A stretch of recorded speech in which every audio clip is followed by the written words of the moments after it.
Hearts on fire tonight, no wrong or right, running through the night, underneath the starlight.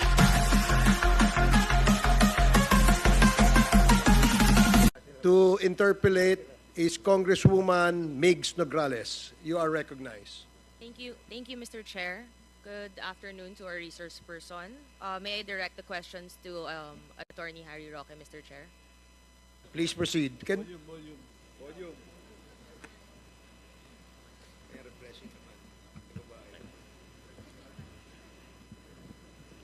Better, yeah.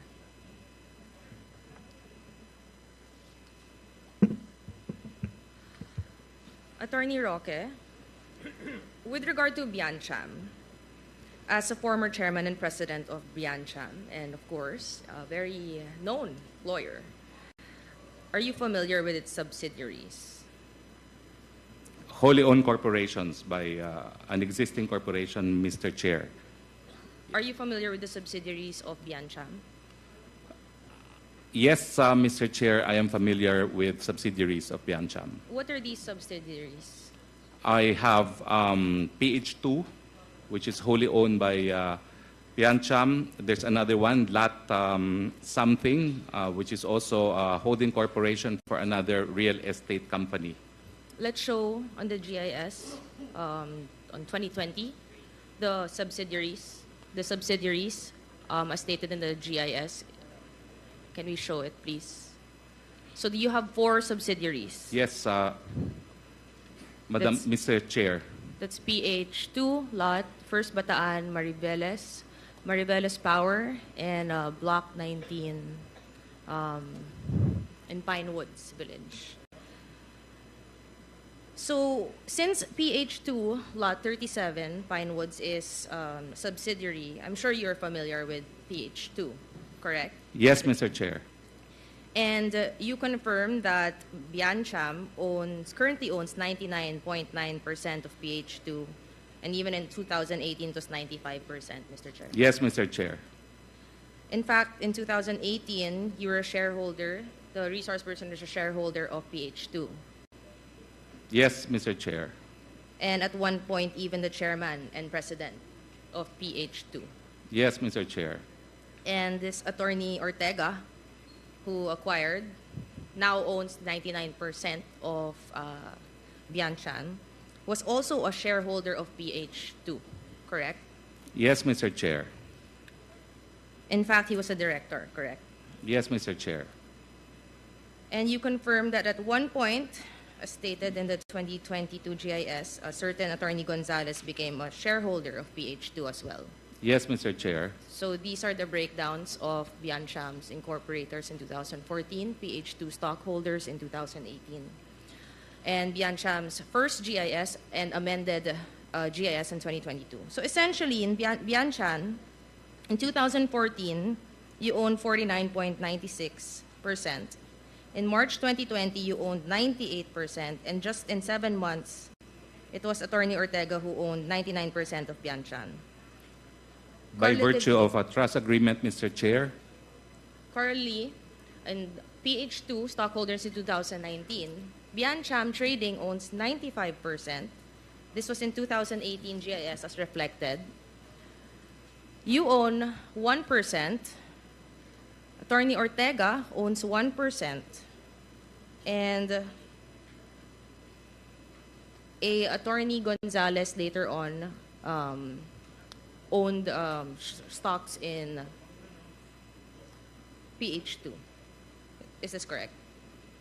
That is what the record says, Mr. Chair, yes. So essentially, the shareholders of PH2 and Biancham are almost the same. It is 100% owned, Mr. Chair, by Biancham, except for the nominal shareholders to complete the minimum of 5 incorporators and directors, which was then required by the Corporation Code. So the resource person is saying it's essentially owned, Mr. Chair. Let's just put that in record.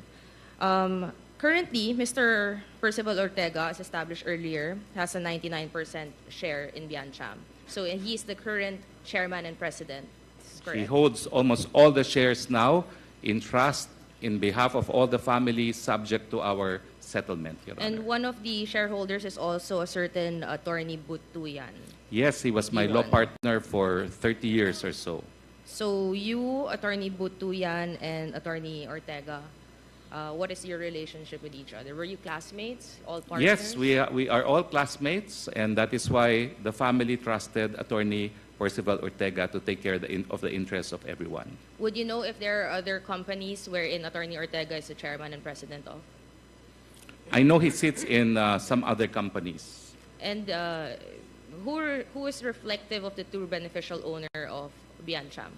I'm sorry, The Mr. Chairman? true and beneficial owner of Biancham. It is my family now. Actually, the biggest shareholder of Biancham now is my aunt, who invested the most in the real estate project in Bataan. But as I said, my aunt had just passed.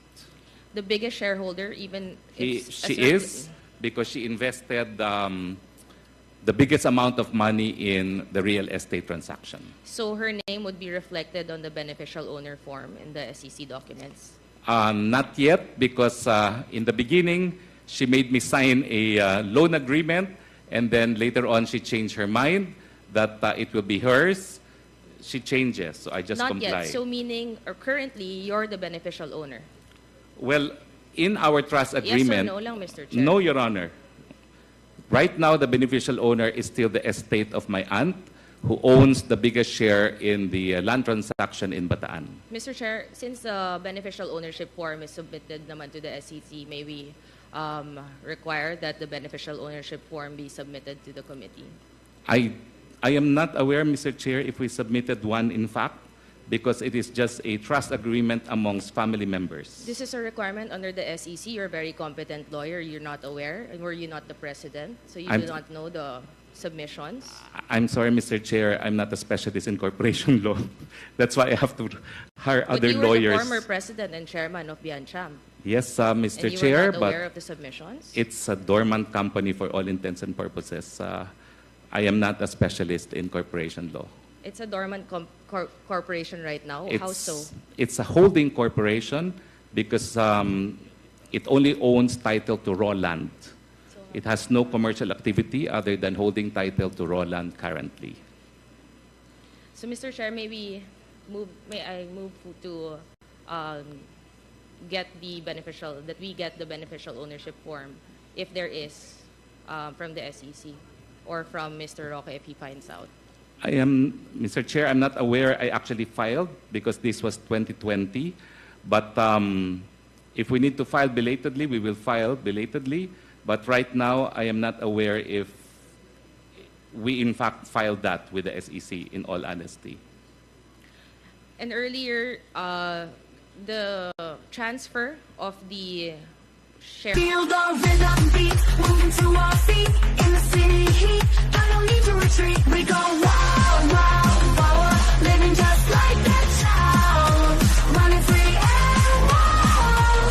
Never gonna be my flower. Life is ours to play, dancing every day.